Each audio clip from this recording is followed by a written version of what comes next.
கோடான கோடி தமிழ் உறவுகளுக்கு என் இனிய வணக்கங்கள். ஸோ இன்னைக்கு நம்ம விஜய் அவர்கள் சிஎம் ஆகி பார்த்தீங்கன்னா கரெக்டாக 3வது நாள் பார்த்தீங்கன்னா ஆகுது. ஸோ டே 2 டே 3 பார்த்தீங்கன்னா இன்னைக்கு கரெக்டாக 3வது நாள். இது 2 நாளையும் சேர்த்து என்னென்ன நடந்துச்சு அப்படின்னு சொல்லிட்டு நம்ம பார்த்துருவோம். ஃபர்ஸ்ட் பார்த்தீங்கன்னா முக்கியமான விஷயம் அவர் பார்த்தீங்கன்னா பண்ணியிருக்காருங்க. எந்த ஆட்சியிலையுமே இந்த அளவுக்கு பார்த்தீங்கன்னா ஒரு விறுவிறுப்பாக பார்த்தீங்கன்னா கொண்டு போனதே கிடையாது.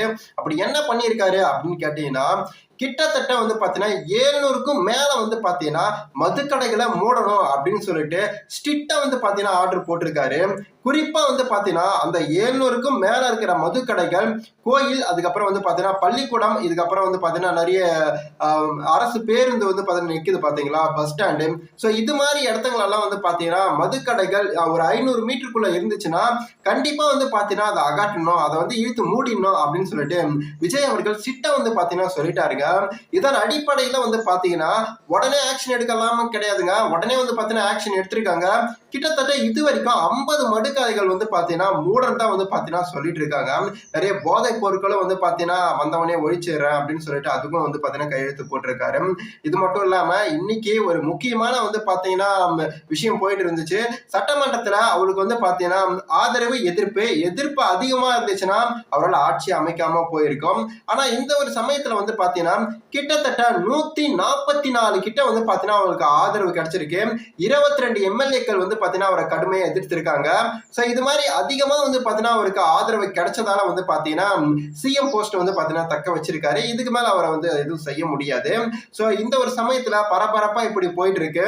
இன்னும் சிலர் பாத்தீங்கன்னா விஜய் அவர்கள் மேல நிறைய குற்றச்சாட்டு பாத்தீங்கன்னா வச்சிருக்காங்க. முக்கியமா தமிழ் மொழிக்கு பாத்தீங்கன்னா ஒரு முக்கியத்துவமே கொடுக்கல. சோ தமிழ் மொழி பாத்தீங்கன்னா ஃபர்ஸ்ட் தான் பாத்தீங்கன்னா எல்லாரும் பாடி இருக்கணும், அதை 3வதா பாடி இருக்காங்க அப்படின்னு சொல்லிட்டு பாத்தீங்கன்னா ஒரு பக்கம் பேசிட்டு இருக்காங்க. அதுக்கு பிறகு ஒரு முக்கியமான விஷயம் என்னன்னு கேட்டீங்கன்னா, எடப்பாடி பழனிசாமி அவர்கள் ஆட்சியிலே பாத்தீங்கன்னா அங்க இருக்கிற எம்எல்ஏக்களே பாத்தீங்கன்னா விஜய்க்கு சப்போர்ட் பண்ண போறேன் அப்படின்னு சொல்லிட்டு பேசியிருக்காங்க. சோ இந்த சட்டமன்றத்திலே பேசுறதால எடப்பாடி சார்பா இருக்கிற எம்எல்ஏக்களை பாத்தீங்கன்னா சம கோபத்துல இருக்காங்க விஜய் மேல. ஏன்னா விஜய்க்கு பாத்தீங்கன்னா எல்லா இடத்துலயும் பாத்தீங்கன்னா சப்போர்ட் கிடைக்குதுங்க. சிஎம் ஆனதுல இருந்து பாத்தீங்கன்னா முக்கியமா அவருடைய படம் இருக்கு பாத்தீங்களா, அந்த படம் பாத்தீங்கன்னா கேஸ் போச்சு. அந்த படத்தை ரிலீஸ் பண்ணக்கூடாது அப்படின்னு சொல்லிட்டாங்க. அப்படி ரிலீஸ் பண்ணக்கூடாது அப்படின்னு சொன்னதால நிறைய இந்த கார்பரேட் நிறுவனங்கள் இருக்கு பாத்தீங்களா, விஜய் படத்தை வாங்க மறுத்துட்டாங்க. விஜய் படத்தை பாத்தீங்கன்னா நிராகரிச்சுட்டாங்க.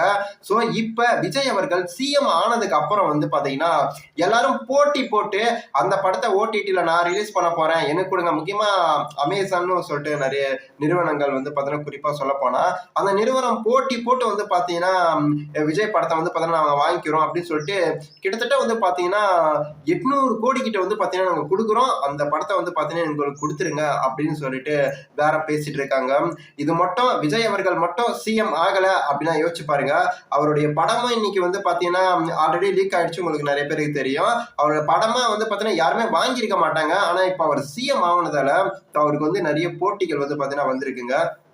குறிப்பா சொல்ல போனா முக்கியமான விஷயம் என்னன்னு கேட்டீங்கன்னா, எடப்பாடி பழனிசாமி இருக்காரு பாருங்களேன். இரட்டை இலை கட்சியில இருக்கிறவங்களே எம்எல்ஏக்கள் சில பேர் விஜய்க்கு பாத்தீங்கன்னா ஆதரவு தந்திருக்காங்க. இதை பார்த்த எடப்பாடி பழனிசாமி அவர்கள் சம கோவம் பாத்தீங்கன்னா பட்டாருங்க. அதே மாதிரி சட்டமன்றத்துல பாத்தீங்கன்னா விஜய் அவர்களுக்கு எதிராக பாத்தீங்கன்னா நம்மளுடைய உதயநிதி ஸ்டாலின் அவர் பாத்தீங்கன்னா பேசியிருப்பாரு. இத்தனை வருஷம் ஆட்சி காலத்துல இந்த 5 வருஷத்துல நாங்க கிட்டத்தட்ட தமிழ்நாட்டை பாத்தீங்கன்னா இந்தியாவிலேயே நம்பர் 1 தலை சிறந்த மாநிலமா நாங்க மாத்திருக்கோம். அதனால இப்போ இந்த நிலைமைய உங்களுக்கு தமிழ்நாட்டு மக்களுக்கு நாங்க கொடுத்துட்டு போறோம். இதுக்கப்புறம் தமிழ்நாடு பாத்தீங்கன்னா நம்பர் 1 மாறுமா, இல்ல நம்பர் 2 மாறுமா, இல்ல நம்பர் 3 மாறுமா அப்படின்னு சொல்லிட்டு ஒரு கேள்விக்குறிய பாத்தீங்கன்னா விஜய் மேல வச்சுட்டு போயிருக்காரு. அது இன்டைரக்டா பாத்தீங்கன்னா சொல்லியிருக்காரு, நாங்க 5 வருஷத்துல ஆட்சியில தமிழ்நாடு நம்பர் 1 இருந்துச்சு, இப்ப விஜய் அவர்கள் சிஎம் ஆயிருக்காரு, இப்ப நம்பர் 1லே இருக்குமா இல்ல நம்பர் 4 5 சொல்லிட்டு போயிடுமா அப்படின்னு சொல்லிட்டு இன்டைரக்டா பாத்தீங்கன்னா விஜய் அவர்களை சிஎம் விஜய் அவர்கள்ட்ட பாத்தீங்கன்னா சொல்லாம சொல்லியிருப்பாரு. சோ இப்போதைக்கு பாத்தீங்கன்னா இந்த அளவுக்கு தமிழ்நாட்டை நாங்க முன்னேற்றி கொண்டு போயிருக்கோம் அப்படின்னு சொல்லிட்டு உடனே பாத்தீங்கன்னா அந்த சட்டமன்றத்துல இருந்து பாத்தீங்கன்னா நாங்க வெளியேறோம் அப்படின்னு சொல்லிட்டு உதயநிதி ஸ்டாலின் அவர்கள் பாத்தீங்கன்னா சொல்லிட்டு அங்கேருந்து பாத்தீங்கன்னா டக்குன்னு வெளியேறி போயிடுவாங்க. அவங்களுக்கு சப்போர்ட் பண்ண எம்எல்ஏக்களும் பாத்தீங்கன்னா அங்கிருந்து வெளியேறி போயிடுவாங்க. இதனை அடுத்துதான் பாத்தீங்கன்னா சிஎம் விஜய் அவர்களுக்கு பாத்தீங்கன்னா நிறைய சப்போர்ட் பாத்தீங்கன்னா கிடைச்சிருக்குங்க. முக்கியமா நம்ம சொன்ன மாதிரி வந்து பாத்தீங்கன்னா 144 ஆதரவு வந்து பாத்தீங்கன்னா விஜய் சிஎம் அவர்களுக்கு கிடைச்சதால அவர் வந்து பாத்தீங்கன்னா இதுக்கு மேல எங்கேயும் யாராலையும் வந்து பாத்தீங்கன்னா அவரு சிஎம் போஸ்ட்ல இருந்து வந்து பாத்தீங்கன்னா கீழே இறக்குறதோ இல்ல பல சந்தேகங்களோ வந்து பாத்தீங்கன்னா வராது. சோ இதுக்கப்புறம் கன்ஃபார்மா வந்து பாத்தீங்கன்னா சிஎம் ஆயிட்டாரு. இன்னைக்கு வந்து பாத்தீங்கன்னா 3வது நாள் திரு விஜய் அவர்கள் வந்து பாத்தீங்கன்னா சிஎம் போஸ்டிங்ல இருக்கிறது. இதுக்கப்புறம் 5 வருஷமும் வந்து பாத்தீங்கன்னா அவர்தான் நிறைய நல்ல வந்து பாத்தீங்கன்னா வரும்போதே போதை பொருள், அதுக்கப்புறம் வந்து பாத்தீங்கன்னா பெண்களுக்கு பாதுகாப்பு, முக்கியமா வந்து பாத்தீங்கன்னா மதுக்கடையை 700க்கு மேல வந்து பாத்தீங்கன்னா மூட வச்சிருக்காரு. சோ இது மாதிரி நல்ல நல்ல விஷயங்கள் ஆரம்பத்திலே பண்ணதால வந்து பாத்தீங்கன்னா மக்கள் கிட்ட நிறைய வரவேற்பை வந்து பாத்தீங்கன்னா விஜய் அவர்கள் வந்து பாத்தீங்கன்னா பெற்றிருக்காரு. நிறைய எதிர்ப்புகளும் வந்து பாத்தீங்கன்னா நிறைய இருக்குது. இதை செய்யுங்க அதை செய்யுங்க, நீங்க ஆட்சிக்கு வந்துட்டீங்க, இதெல்லாம் பண்ணியே தான் ஆகணும், இதை பண்ணாம விட்டுட்டா உங்களை என்ன பண்ணலாம் அப்படின்னு சொல்லிட்டு இந்த 3 நாள்ல அவருக்கு வந்து பாத்தீங்கன்னா பல கேள்விகளை வந்து பாத்தீங்கன்னா அவர் மேல எடுத்து வச்சிருக்காங்க. இதையும் நம்மளால வந்து பாத்தீங்கன்னா குறிப்பா பார்க்க முடியுது. அவர் முன்னாலே சொன்ன மாதிரி எனக்கு கொஞ்சம் டைம் கொடுங்க, நான் டைம் வந்து பாத்தீங்கன்னா கொடுத்தீங்கன்னா நான் பொறுமையா எல்லாத்தையும் கண்டிப்பா பண்றேன் அப்படின்னு தான் வந்து பாத்தீங்கன்னா சொல்லியிருக்காரு. இந்த ஒரு சமயத்துல இந்த 3 நாள்ல வந்து பாத்தீங்கன்னா அவர் மேல இவ்வளவு கேள்விகள் வந்து பாத்தீங்கன்னா வைக்க முடியறத நம்மளால வெளிப்படையா பார்க்க முடியுது. அதே மாதிரி இளைஞர்களுக்கு வந்து பாத்தீங்கன்னா 4000 ரூபாய் தரேன் அப்படின்னு சொல்லியிருப்பாரு. அந்த 4000 ரூபாய் வந்து பாத்தீங்கன்னா நிறைய பேர் என்ன பண்றாங்கன்னா நான் வேலைக்கே போக மாட்டேன்பா, அதான் விஜய் அவர்கள் வந்து பாத்தீங்கன்னா 4000 ரூபாய் தராரு, மகளிருக்கு வந்து பாத்தீங்கன்னா 2500 ரூபாய் மாசம் தராரு, எங்களுக்கு மாசம் 4000, அது மொத்தம் எவ்வளவு ஆச்சு அப்படின்னு சொல்லிட்டு வேலைக்கே போக தேவையில்ல, இதுக்கு மேல தளபதி ஆட்சி விஜய் ஆட்சி அவர் சிஎம் ஆயிட்டாரு, நாங்க ஜாலியா இருக்கலாம் அப்படின்னு பேசிட்டு வராங்க. ஆனா உண்மை என்னன்னு சொல்லிட்டு நிறைய பேருக்கு வந்து பாத்தீங்கன்னா தெரிய மாட்டேங்குது. ஆக்சுவலா வந்து பாத்தீங்கன்னா 4000 ரூபாய் யாருக்கு அப்படின்னு கேட்டீங்கன்னா 29 வயதுக்கு மேல இருக்கிற பட்டப்படி படிச்சிருக்காங்க பாத்தீங்களா, அந்த பட்டதாரிகளுக்கு மட்டும்தான் வந்து பாத்தீங்கன்னா 4000 ரூபாய். இப்ப 25 வயசு இல்ல 20 வயசுக்கு மேல இவங்களுக்கு எல்லாம் கிடையாது. 29 வயசுக்கு மேல வந்து பாத்தீங்கன்னா ஆயிருக்கணும், அதுவும் நீங்க டிகிரி முடிச்சிருக்கணும், அப்பதான் உங்களுக்கு வந்து பாத்தீங்கன்னா 4000 ரூபாய் கொடுக்குறேன்னு சொல்லியிருக்காரு. ஆனா உடனே வந்து பாத்தீங்கன்னா அவர் பண்ண மாட்டேன்னு சொல்லியிருக்காரு. அதுக்கு கொஞ்சம் மாதங்களோ இல்ல வருடங்களோ கூட வந்து பாத்தீங்கன்னா அதுக்கு ஆகலாம். அதுக்கு நீங்க அப்ளை பண்ணி வந்து பாத்தீங்கன்னா அந்த பணத்தை வந்து பாத்தீங்கன்னா நீங்க பெற்றுக்கலாம். அதே மாதிரி மகளிருக்கு வந்து பாத்தீங்கன்னா 2500 ரூபாய் தரேன்னு சொல்லியிருக்காரு. அதையும் வந்து பாத்தீங்கன்னா இப்போ வந்து பாத்தீங்கன்னா அவரு நிறைவேற்றல, அவர் கொஞ்சம் டைம் கேட்டிருக்காரு. ஸோ அதன் பிரகாரம் வந்து பாத்தீங்கன்னா எல்லாத்தையும் பண்ணுவாருன்னு நினைக்கிறேன். இது மாதிரி டெய்லி வந்து பாத்தீங்கன்னா தளபதி சிஎம் விஜய் அவர்களை பத்தி டேக்கு டே வந்து பாத்தீங்கன்னா அப்டேட் நான் உங்களுக்கு கொடுத்துருவேன். ஸோ புதுசா பாக்குறவங்க இப்பயே சப்ஸ்கிரைப் பண்ணி வச்சுக்கோங்க. இன்னைக்கு டே 3 தான் ஆகுது. இந்த டே 3ல வந்து பாத்தீங்கன்னா இவருக்கு இவ்வளவு பிரச்சனைகள் வந்து பாத்தீங்கன்னா வந்துட்டு இருக்கு. நிறைய பேர் மக்கள் மட்டும் இல்லைன்னா இவர் கண்டிப்பா எப்பயே இவரு காலி பண்ணியிருப்பாங்க.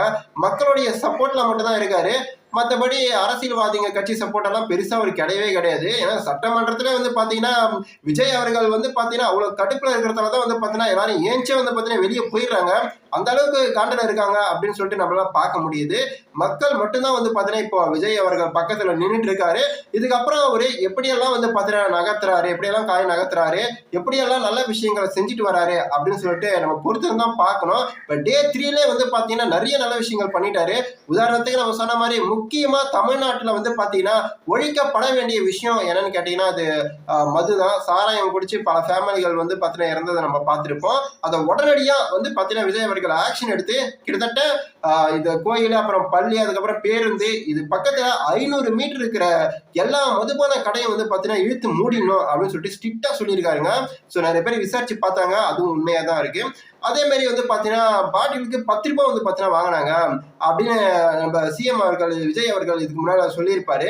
இப்பயும் வந்து பாத்தீங்கன்னா பாட்டிலுக்கு 10 ரூபாய் வாங்கின்னு தான் இருக்காங்க அப்படின்னு சொல்லிட்டு வந்து பாத்தீங்கன்னா பேசும் பொருளா ஆயிருக்குங்க. ஸோ அவர் இப்பதானே 3 நாள் ஆகுது, கொஞ்சம் டைம் வந்து பாத்தீங்கன்னா அட்லீஸ்ட் ஒரு மாசம் போன பிறகு கேட்டா கூட ஒரு நியாயம் இருக்கும்னு நான் நினைக்கிறேன்.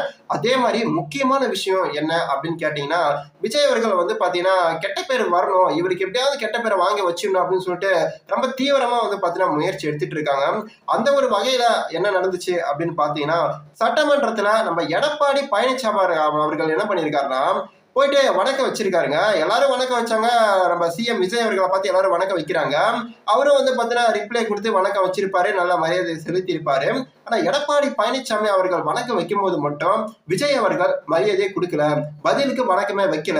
இவருக்கு வந்து பாத்தீங்கன்னா பதவிக்கு வந்ததையும் இவருடைய திமிரு அதிகமாயிடுச்சு அப்படின்னு ஓப்பனா வந்து பாத்தீங்கன்னா பேச ஆரம்பிச்சுட்டாங்க. உண்மை என்ன அப்படின்னு சொல்லிட்டு நம்ம ஒத்து பார்க்கும் போதுதான் தெரியுது. ஆக்சுவலா எடப்பாடி பழனிசாமி அவர்கள் என்ன பண்ணியிருப்பாரு அப்படின்னு கேட்டீங்கன்னா பின்னால இருக்கிற ஜெயலலிதா அம்மா அவர்களுடைய போட்டோக்கு தான் வணக்கம் வச்சிருப்பாரு. அவர் அந்த இடத்த அண்ணாந்து பார்த்திருப்பாரு, அதனால நோட் பண்ணி பார்த்தா உங்களுக்கு தெரிஞ்சிருக்கும். அதற்கு பிறகு வந்து பாத்தீங்கன்னா எடப்பாடி பழனிசாமி அவர்கள் திருப்பி வணக்கம் வச்சிருப்பாரு. அதுக்கு விஜய் அவர்கள் வணக்கம் வச்சிருப்பாரு. காரணம் என்ன அப்படின்னு கேட்டீங்கன்னா, எடப்பாடி பழனிசாமி அவர்கள் முதல்ல வணக்கம் வைக்கும் போது ஜெயலலிதா அம்மா அவர்கள் போட்டோவை பார்த்து வணக்கம் வச்சிருக்காங்க. அதுக்குதான் அவர் ரிப்ளை வணக்கம் வைக்கல. அதற்கு பிறகுதான் நம்ம எடப்பாடி பழனிசாமி அவர்கள் சிஎம் விஜய் அவர்களை பார்த்து வணக்கம் வச்சிருக்காரு. அதுக்கு உடனடியா அவர் ரிப்ளையா வணக்கம் வச்சிருப்பாரு. இதுதான் வந்து பாத்தீங்கன்னா உண்மையா நடந்திருக்குது. அதை வந்து பாத்தீங்கன்னா பாதியை மட்டும் போட்டுட்டு அவர் வணக்கம் வைக்கலன்னு சொல்றாங்க. அதே மாதிரி விஜய் அவர்கள் எல்லாரையும் வந்து நேர்ல போயிட்டு சந்திச்சு பார்த்திருப்பாரு. இத்தனை வருட அரசியல் வாழ்க்கையில வந்து பாத்தீங்கன்னா இப்படியே ஒருத்தர் சிஎம் ஆனதையும் எல்லா தலைவர்களையும் நேர்ல சந்திச்சு புகைப்படம் எடுத்ததே கிடையாது. வரலாற்றிலே சரி, இந்தியாவிலே சரி, இதுதான் வந்து பாத்தீங்கன்னா முதல் முறையா வந்து பாத்தீங்கன்னா நேர்ல போயிட்டு வணக்கம் சொல்லியிருக்காரு நம்ம சிஎம் அவர்கள். எல்லா கட்சி தலைவர்களும் பார்த்து நேர்ல போய் அவங்க குடும்பத்திலேயே வந்து பாத்தீங்கன்னா குரூப் போட்டோவும் வந்து பாத்தீங்கன்னா எடுத்திருக்காரு.